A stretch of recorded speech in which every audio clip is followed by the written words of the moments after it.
အမျိုးသမီးဟာသူမရဲ့အမဖြစ်သူကအမေရိကန်ဒေါ်လာ10 တန်းတန်တယ်လို့ကြွားဝါထားတဲ့ရွှေရောင်ရုပ်တုကိုတုံးနဲ့ရိုက်ခွဲလိုက်ပါတယ်မထင်မှတ်ထားပဲရုပ်တုပွင့်သွားတဲ့အခါအထက်ကနေတဲတွေထွက်လာပါတယ်သူမရဲ့ဖခင်နဲ့ခဲအိုဖြစ်သူတို့ဟာအလွန်အံ့အားသင့်သွားကြပြီးသူမတယောက်တည်းသာကြိုတင်သိရှိထားတဲ့အတိုင်းပြုံးနေခဲ့ပါတယ်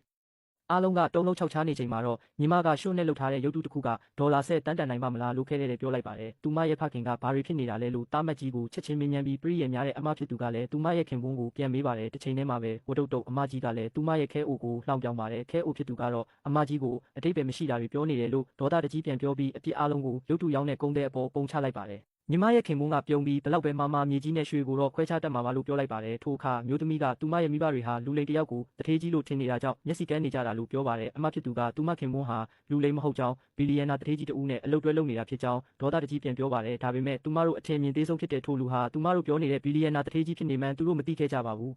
ထိုအချိန်မှာပဲအမျိုးသမီးရဲ့အမေကတားမတ်ကြီးအမှားယွင်းတစ်ခုခုလုံးမိတာဖြစ်မှာပါလို့ကာကွယ်ပြောဆိုပြီးအဖေဖြစ်သူကလည်းသူမတို့လိုစင်းရဲသားတွေမှာစကားပြောပိုင်ခွင့်မရှိဘူးလို့နှိမ်ချပြောဆိုပါတယ်သူမဟာမိဘတွေအပေါ်အလွန်စိတ်ဆိုးသွားတာကြောင့်စကားတစ်လုံးမှမပြောချင်တော့ပါဘူးအမှန်တရားကရှေ့မှာရှိနေပေမဲ့သူတို့ကတော့လက်ခံဖို့ညှင်းဆန်နေကြတော့မှာပဲ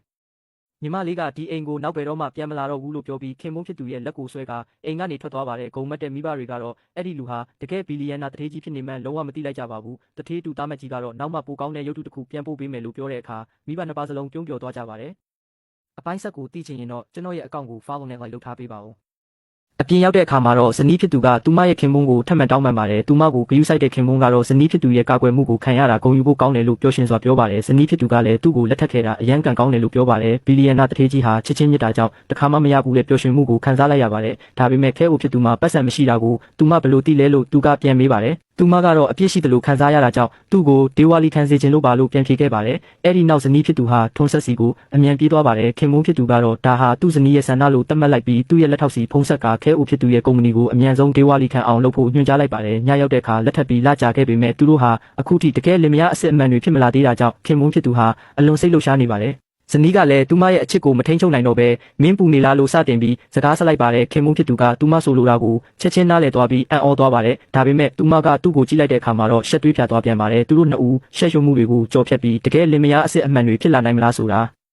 နောက်ဆက်တွဲကိုသိချင်ရင်တော့ကျွန်တော်ရဲ့အကောင့်ကို follow လုပ်ထားပေးကြပါဦးခင်ဗျာအိမ်အောင်ကြပြီး3လအကြာမှာတော့အမျိုးသမီးနဲ့သူမရဲ့ခင်ပွန်းဟာတကယ်လင်မယားတွေဖြစ်လာခဲ့ကြပါတယ်တနေ့မှာဇနီးဖြစ်သူကမတော်တဆချော်လဲသွားတဲ့အခါသူမကိုအရန်ချစ်တဲ့ခင်ပွန်းဖြစ်သူကဒီလိုဆုတ်ချတဲ့အိမ်ကနေထွက်ခွာပြီးဗီလာအင်ကြီးစီပြောင်းရွှေ့နေထိုင်ဖို့ဆုံးဖြတ်လိုက်ပါတယ်ဒါကြောင့်ခင်ပွန်းဖြစ်သူကသူ့မိသားစုဝင်တွေနဲ့အစည်းအဝေးတစ်ခုလုပ်ခဲ့ပါတယ်သူကဘီလီယံနာတဦးဖြစ်တယ်ဆိုတဲ့သူ့ရဲ့အထောက်အထားကိုမပေါ်စေဘဲသူမကိုဗီလာမှာနေဖို့ဘယ်လိုဖြောင်းဖျက်ရမလဲဆိုတာကိုသူတို့တွေဆွေးနွေးခဲ့ကြပါတယ်နောက်ဆုံးမှာတော့သူ့ရဲ့ထက်မြက်တဲ့အကိုကြီးဖြစ်သူကအကြံကောင်းတစ်ခုရခဲ့ပါတယ်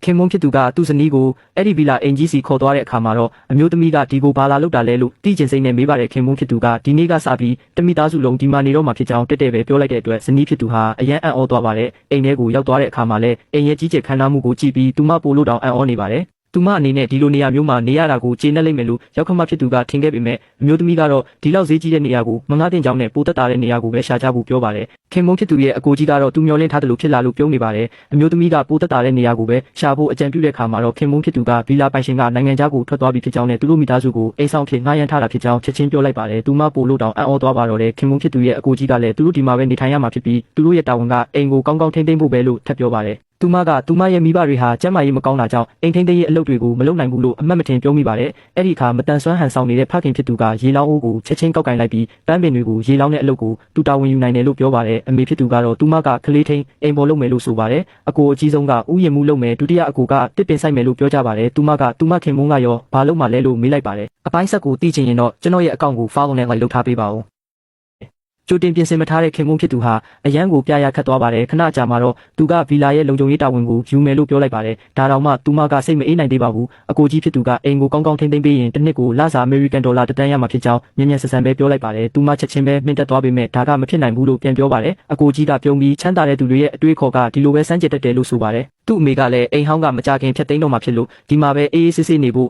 အချိန်ကိုက်ပြောလိုက်ပါတယ်နောက်ဆုံးမှာတော့သူမကဒီမှာပဲအလုပ်စူးစမ်းပြီးနေထိုင်ဖို့ဆုံးဖြတ်လိုက်ပါတယ်နောက်တစ်နေ့မှာတော့ခင်မုန်းဖြစ်သူရဲ့မိသားစုဟာဆိုဖာပေါ်မှာစုယုံပြီးသူတို့မခံစားရတာကြပြီးဖြစ်တဲ့စိန်ခံမှုတွေကိုခံစားနေကြပါတယ်သူ့အဖေကငါတို့ဒီလိုမတန်ဆွမ်းတယ်လို့မျိုးဟန်ဆောင်နေရတာဘယ်လောက်ကြာဦးမှလဲလို့မေးပါတယ်